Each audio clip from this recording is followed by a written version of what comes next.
30 seconds.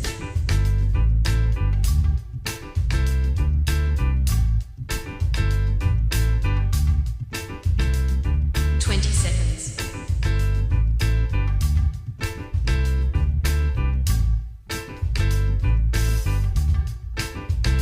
10 seconds.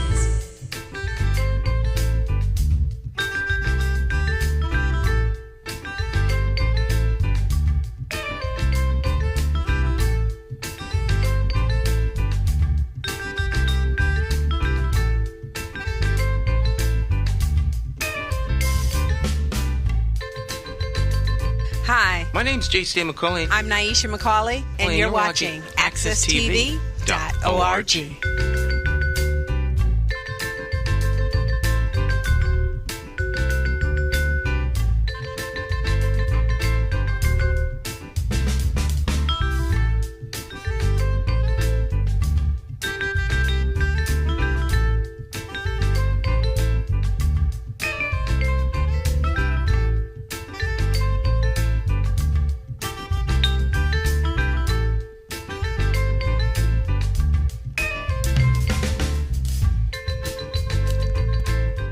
Well, yes, my friends, once again, it is indeed time to get our talk on. It's Morning Talk with me, your host, J. Stan McCauley. Little Jay Hogarth bringing us in the background. It's been a while since we've come together. You know, we have these specials. Once upon a time, of course, we did the program daily. But as we've kind of like moving into a slower realm, kind of like a retirement kind of realm. We backed away from a lot of our daily broadcasting. But from time to time, interesting subjects come up that require us to spend some time with you talking about important issues that really, really, really matter. And today's subject matter is one of grave importance. I'm sure you all are more than well aware of what's going on around the world, but you may not be aware of just how close we are to some very, very devastating events. And as is the case, rather than for me to sit here and pontificate about subjects that I have maybe a cursory awareness of, it's always good to bring somebody that actually knows what they're talking about. And so today we actually have someone who is beyond subject matter expert as it pertains to the subject of nuclear war. All right. And it may be not so much in the forefront of your mind, but it is on the forefront of many, many different people. And if it isn't on the forefront of your mind, you really need to be aware of this, because tensions are very, very high here on planet Earth. So I have with me a very, very special guest, Dr. Ira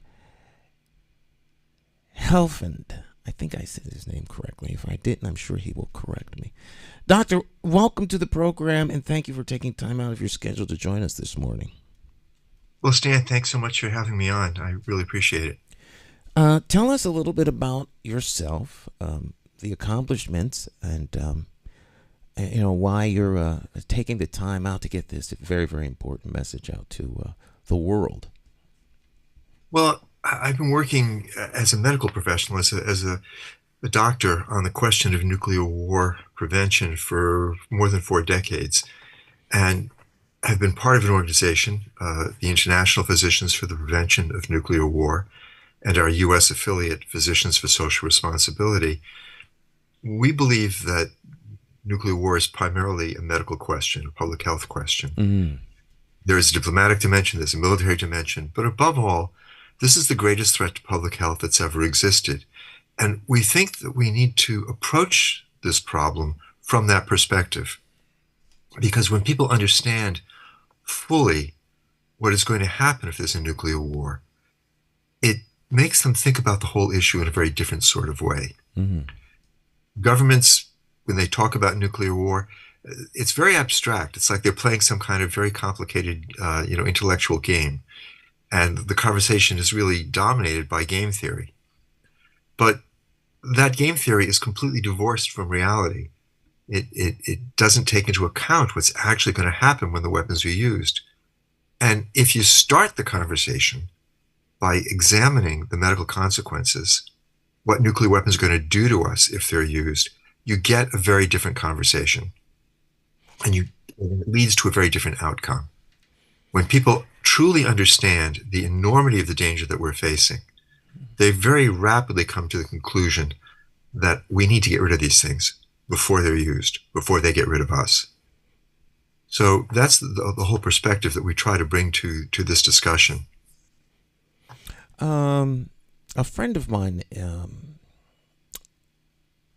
is a epidemiologist, and she always phrases, violence and, on local level as a health issue more than an issue of crime. And that if it was approached with that in mind, then you would see violence as a marker of an epidemic or as an outbreak and treat it in a whole new different arena. They talk about, getting weapons off the streets, gun buybacks and gun bans. But if you, upscale that, what you're saying sounds a lot like what she's always talking about to me in how we approach things.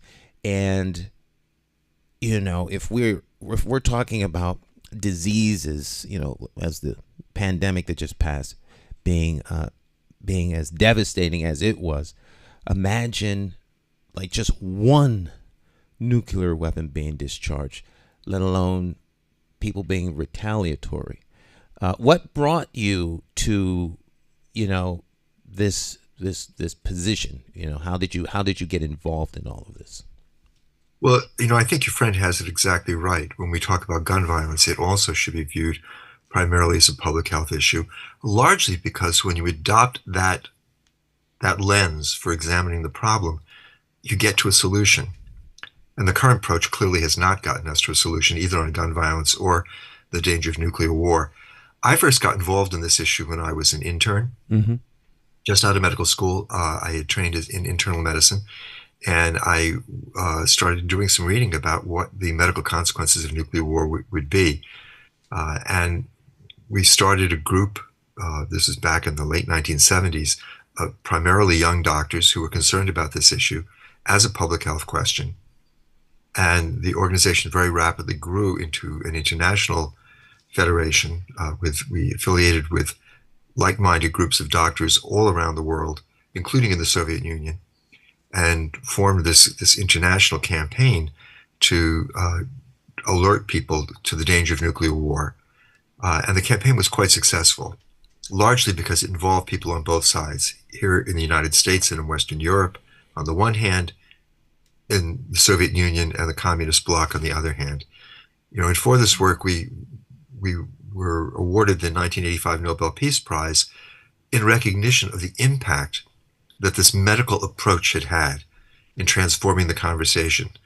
In 1983, the United States deployed Pershing missiles in Europe with the stated intention of being able to fight and win a nuclear war in Europe. This was a crazy proposition. There was no way you could fight and win a war. But it was U.S. policy at the time. And we were able to alert the public, with the help of many people beyond the medical community, to the dangers posed by this policy. Millions of people in the United States, in Europe, even in the Soviet Union, in Japan, Australia, became active on this question. And 2 years after those missiles were deployed in Europe, the United States and the Soviet Union, the person of President Reagan and President Gorbachev, sat down and jointly announced that nuclear war could never be won and must never be fought. And it was a complete reversal in the nuclear policy of both countries, and it effectively ended the Cold War arms race, which at the time was heading towards a nuclear confrontation. So we learned from that the public, when mobilized, can have a huge impact, can change policy. And we now feel that we are in a similarly dangerous situation and need to do the same thing all over again. Starting about 6 years ago, 2018, experts like former Defense Secretary William Perry began to warn us that we are closer to nuclear war today than we ever were, even at the worst moments of the Cold War. Mm. And those warnings came before the Russian invasion of Ukraine and the attendant repeated explicit Russian threats to use nuclear weapons, which have amped up the danger enormously since then. So part of our message is that people need to understand nuclear war is not some thing that people worried about in the 1980s that we don't need to concern ourselves about anymore. It is a real threat. We could have a nuclear war over Ukraine today, tomorrow. The US and China are on a collision course in East Asia, and that could lead to a nuclear war there. India and Pakistan, both of which have significant nuclear arsenals, have fought 4 major wars in the last 80 years. There is low-level fighting on their border in Kashmir almost every day, and that could lead to a nuclear war, which would be devastating not just for South Asia, but, as I'll explain in a few minutes, for the entire planet. The situation in Korea remains extraordinarily dangerous, and the situation now in the Middle East also contains the seeds of a potential nuclear war between Israel and Iran. So there are 5 geopolitical flashpoints in the world that could at any moment escalate into nuclear conflict. And in addition, we've seen in the last decade or so rapid advances in cyber technology, which have dramatically increased the possibility of cyber terrorism. And we now recognize that there is a real danger that a terrorist group or a state actor or a criminal enterprise could hack into the command and control systems of a nuclear power and either directly launch that country's nuclear weapons or, perhaps more likely, create a false alarm and trick the country that's being hacked into believing it is experiencing a nuclear attack and convincing it to launch its weapons. And in the background of all of this is the climate crisis, because all of the conditions which exist today are being made worse, more dangerous, as the climate crisis progresses. As millions of people find it increasingly difficult to live in the places which they currently inhabit because it's too hot, it's too dry, or there's too much flooding. And as the climate crisis progresses, we are going to see increased conflict around the world. And if nuclear weapons are still on the table, an increased danger that these weapons will be used.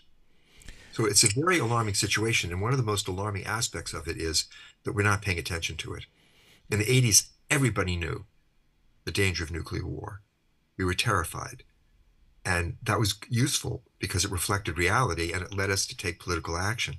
Today, if you ask people what are the big problems facing the world, give us a list of the 10 things that you worry about most, nuclear war doesn't show up on anybody's list. And that has to change. Well, given the threats and the posturing that, the Russian president has made in terms of, nuclear weapons being a viable option, tactical nuclear weapons to be used on a battlefield, and with the number of people that Russia has lost in this war, do you see that world leaders being kind of like backed into a corner, and the instability that we see with world leaders, what just happened in South Korea, of course the elections in major countries, including of course our own, where outcomes are not what people have been expecting. There's a lot of tension. I think that the press is not. I think the press is become part and parcel to the, either the downplaying or the feigned ignorance of these critical issues, because they're as you mentioned, it's just not being talked about. There's no alarm being raised whatsoever. I think it's exactly true, Stan. It's a little bit better this year than it has been over the last decade. There's been some more attention to the nuclear danger, largely driven by the crisis in Ukraine.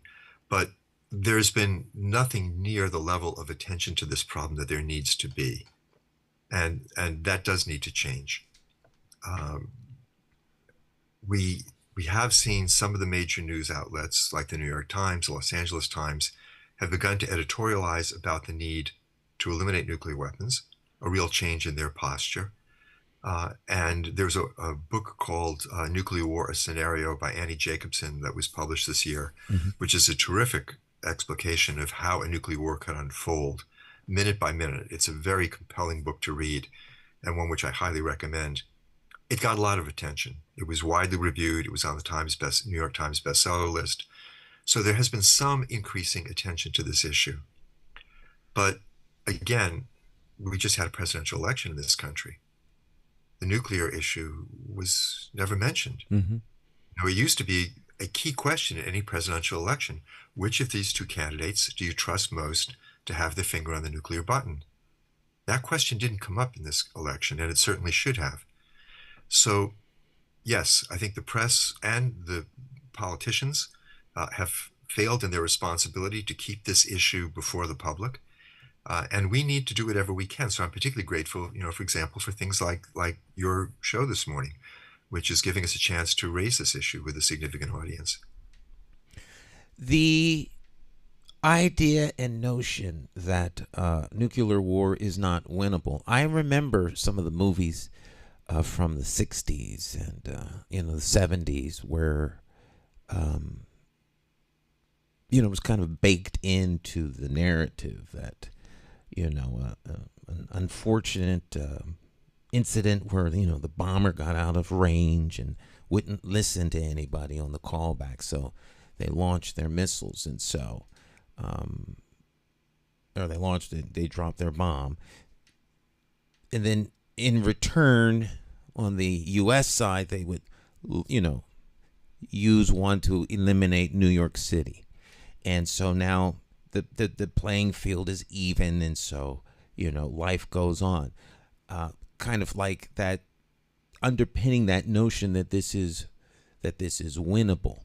But we have a lot of people saying that, I shouldn't say a lot of people, there are a lot of experts that say that it's not a matter of if but when, and I'm not so sure that that's a present thought in people's minds, that as long as they're there, someone's going to put them on the table, and sooner or later that wrong someone is going to be in power and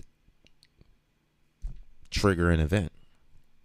I think that's exactly right, Stan. There's this notion that's fairly widespread and quite wrong that the current configuration is stable. We haven't had a nuclear war since 1945. We've had nuclear weapons all this time. Doesn't that mean that this idea of deterrence actually works? That as long as we have nuclear weapons and the Russians have nuclear weapons, no one would be so stupid as to use them. But history belies that sense of security. We know of at least 6 instances in time when either Moscow or Washington actually began the process of launching their nuclear arsenal in the mistaken belief that they were under attack. We know of many times when the United States has threatened to use nuclear weapons, even against countries which didn't have them. And of course, we're being reminded on a regular basis by the Russians of their threats to use nuclear weapons in Ukraine. So first, we have to understand that the fact that we haven't had a nuclear war so far doesn't mean that we're not going to have one. And in fact, I think the situation was best summed up by former Defense Secretary Robert McNamara, who told us basically that we haven't survived without a nuclear war this far because we knew what we were doing. He said, in specific reference to the Cuban Missile Crisis, we lucked out. It was luck that prevented nuclear war. That's a direct quote from him. And I think that sums up the entire span of the nuclear weapons era, not to in any way minimize the efforts that people of goodwill have made to try to make sure we didn't have a nuclear weapon.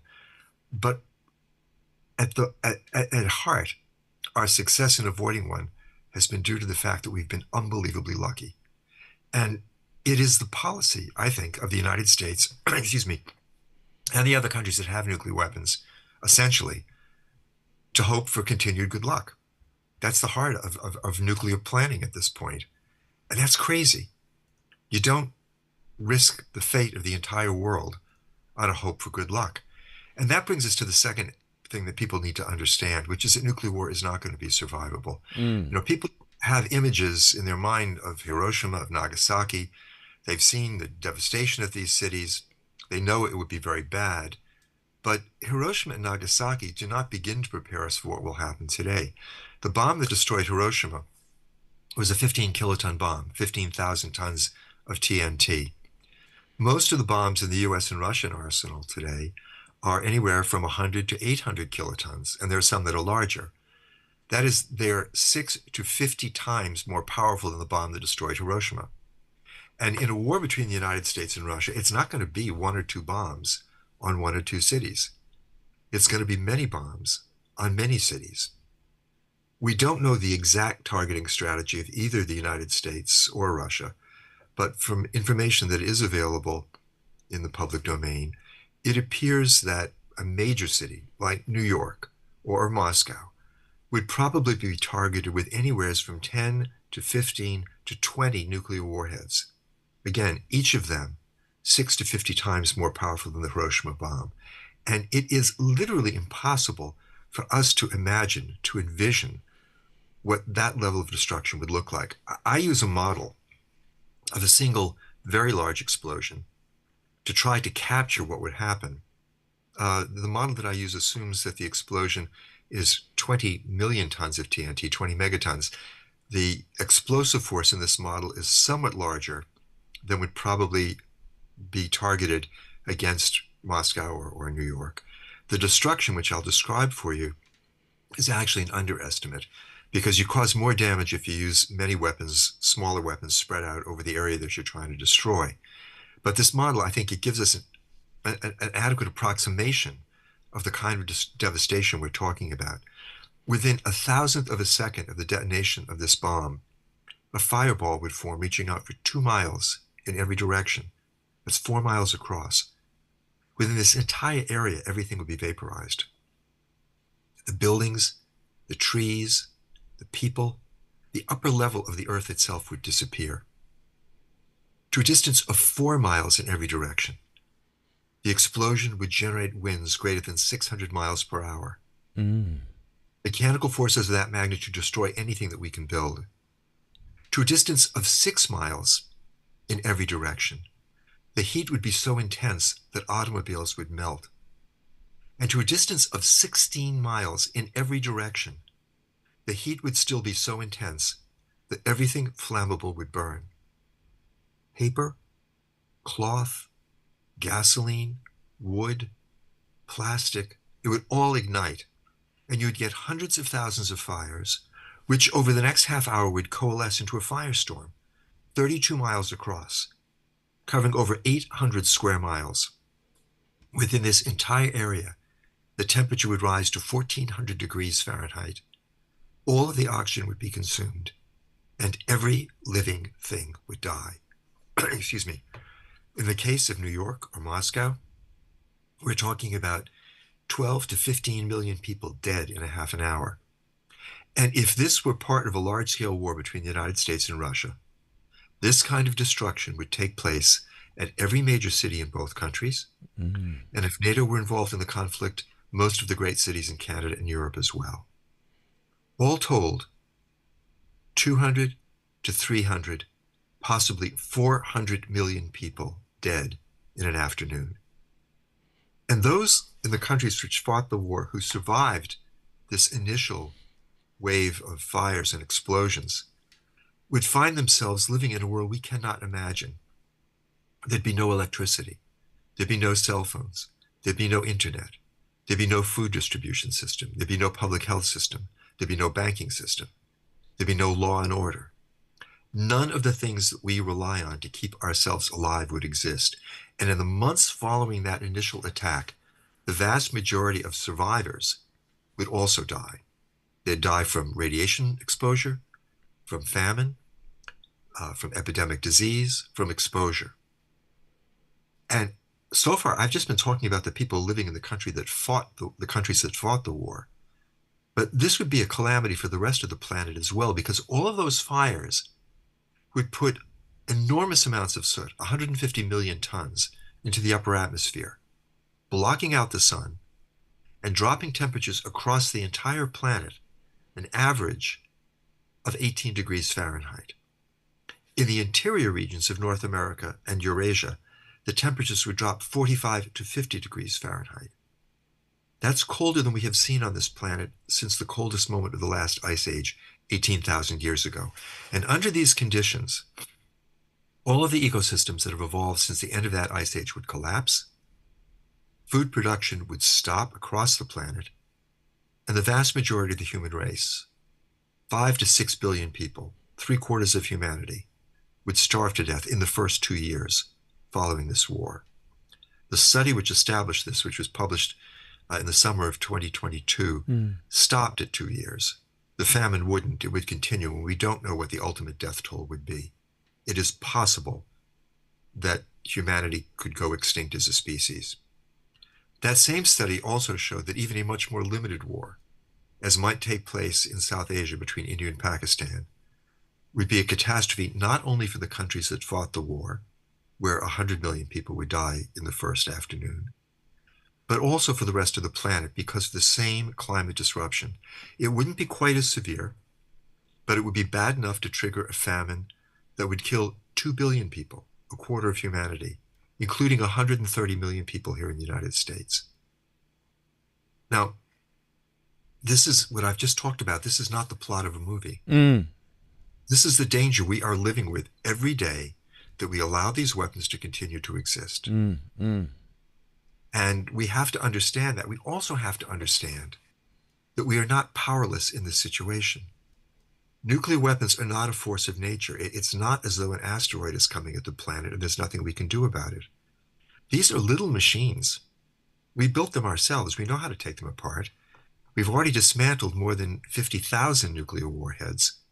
We have simply lacked the political will to get rid of the 12,000 that remain. And that's where all of us come in, because we need to create that political will. We need to mobilize ourselves in the same way that people mobilized themselves in the 1980s and demand that the governments of the world change this disastrously dangerous nuclear policy. And instead of building up even larger and more deadly arsenals, which is what we are currently doing, we need to eliminate these weapons. We need to sit down, all 9 countries which have these weapons, and work out the details for a verifiable agreement to eliminate the weapons according to a specific negotiated timetable. And that is not going to be easy, but we shouldn't assume, as people often do, that it can't be done.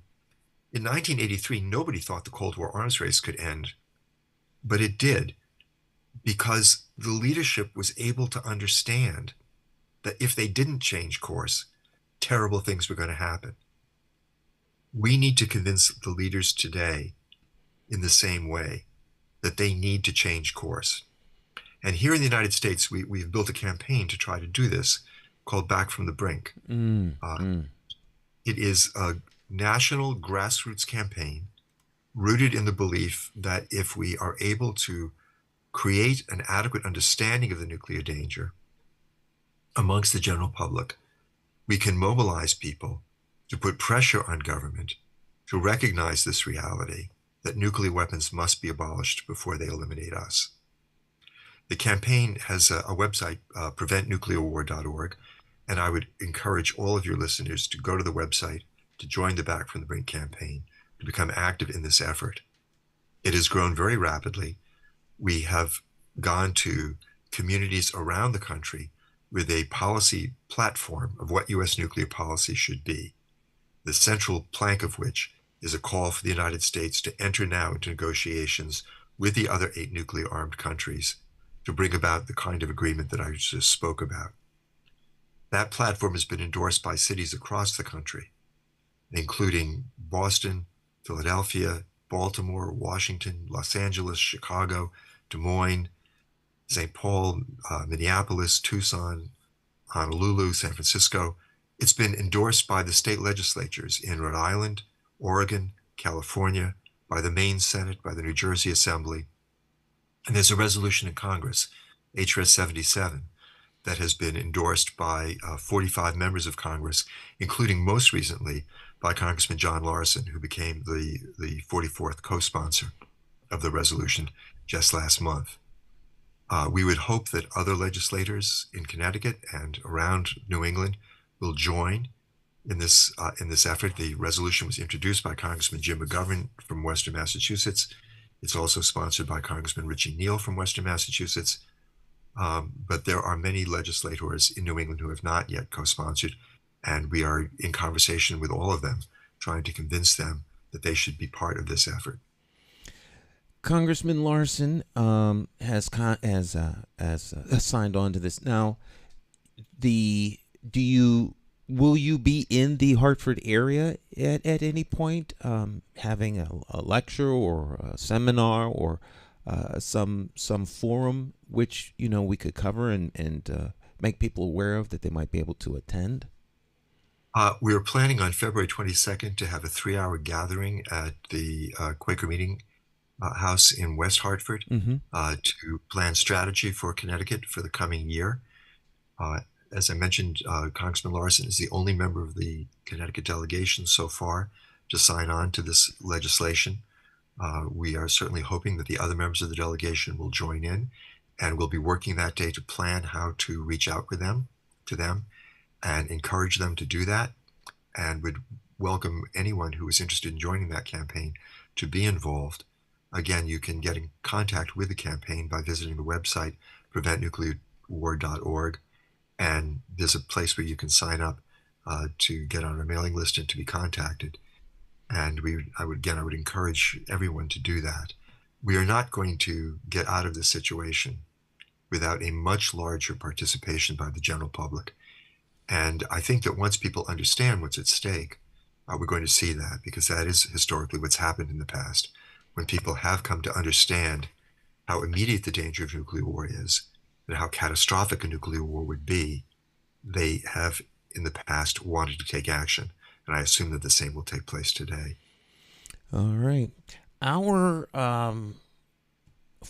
platform is yours anytime you want to get a message out. And feel free to reach out, and we will do our level best. I'm sure Mary will come and help us get this word out, because this is very, very important, because there's no coming back once this happens. It's like it's like an avalanche. It's just gonna keep going until there's nothing left. So it is essential that people take this very, very seriously and do their level best to get in touch with their elected representatives to make them aware of the fact that this is something that's important to you, and it is it's a touch point on where they are politically. If they're not expressing the political will to get it done, those of you out there that are constituents, well, they represent you. If you don't lift up your voice, they may not think that it is necessary to do so. So you all out there can have be a force multiplier by just calling your elected representatives. You can even call John Larson. Let him know that you're happy he signed on, and what can you do to help him convince the rest of the delegation? Absolutely. I think one of the things that inhibits people from taking action is a sense of being overwhelmed. Mm-hmm. Here's little me, and here's this gigantic problem of nuclear war. And I think it's important for us all to understand that it's a given. No one of us is going to do this by ourselves. But on the other hand, no one of us really has the right to step back from that part of the job which is ours to do. We need to mobilize the communities that we belong to help us in this work. And the Back from the Brink campaign was organized specifically with that in mind. Our tagline is bringing communities together to prevent nuclear war. So we encourage people to reach out to the church groups that they belong to, the faith communities, and get them to endorse this campaign, to go to the cities and towns they live in and get local government to pass resolutions. In Connecticut, there are many communities, most communities have not yet taken a stand on this. And it would be terrific if people went to their local city council or local town meeting and got a resolution passed endorsing the Back from the Brink platform, which is spelled out in detail on the website. It would be great if people belong to a union to get their local to endorse the campaign. If they belong to any kind of a civic club, like a Rotary or a Kiwanis, to get their club to endorse this campaign. And I think when we work with our friends, with our neighbors on this issue, the sense of hopelessness, the sense of I'm just one person, can be overcome. And we can understand the enormous power that we actually have. One of the things that gives me hope is the history, what we did in the 1980s. It was against the odds. No one expected that we were going to be able to end the Cold War arms race. When it happened, we were all shocked. But we did it. And so we've done it once. We know we can do it again. We just have to do it again. It's a little bit intimidating also, just because this is a huge responsibility. When you know the whole world is at stake and there's something you can do about it, there's a responsibility to take action. And that can feel like a burden, which it is. But I think it's also something we should look at, perhaps an odd sort of way, as something of a gift. Every one of us wants to do something good with our life. Those of us living today have been given the opportunity, literally, to save the world. And that's what we should do. We should come together. We should demand that our leaders change course, and we should save the world. And we can do that. And in doing so, we're going to force our leaders to start behaving, I think, in a different way. It's going to require a level of cooperation amongst the nuclear armed states that they have not been able to muster so far. But in doing that, in cooperating to bring about the elimination of their nuclear arsenals, they're going to be creating a model for how to deal with the climate crisis, how to work together to deal with the next pandemic, and whatever other challenges face us. So not only could we be stepping away from the greatest danger that we face, but we could be creating a whole model for a future world that's based not on competition, not on warfare, but on cooperation.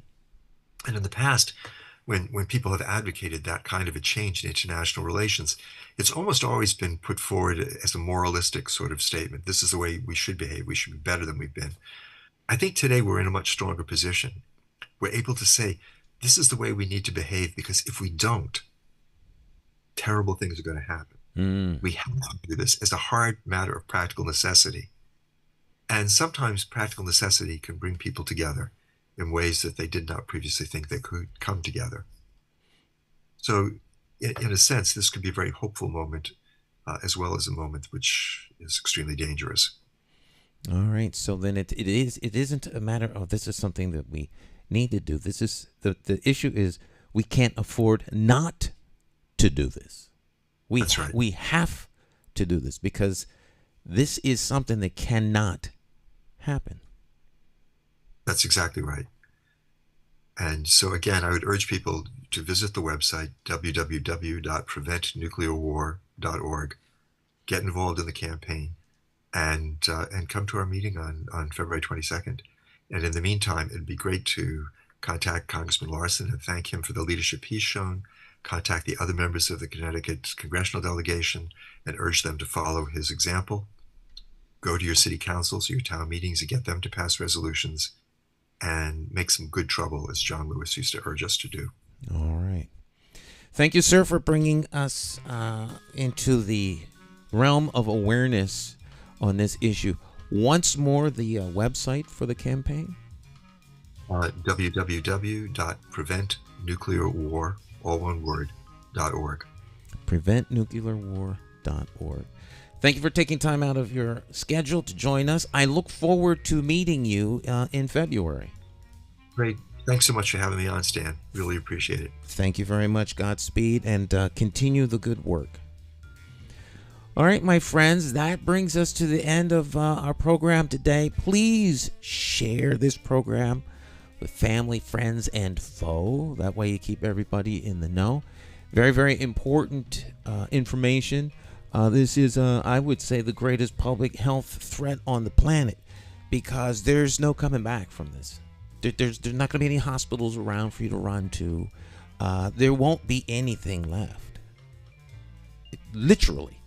And that's not like hyperbole or something designed to terrify. It's just an assessment of what happens if this kicks off. And it would seemingly not take a whole lot. There are a lot of places on the earth right now that are very, very tense. And desperate people do desperate things. And so those of you out there that have presence of mind and know the power of community, please do your part to make a difference and make a change. Godspeed to you all. We'll join us next time when we have another special edition of Morning Talk. You all have a great rest of your day. Bye-bye now.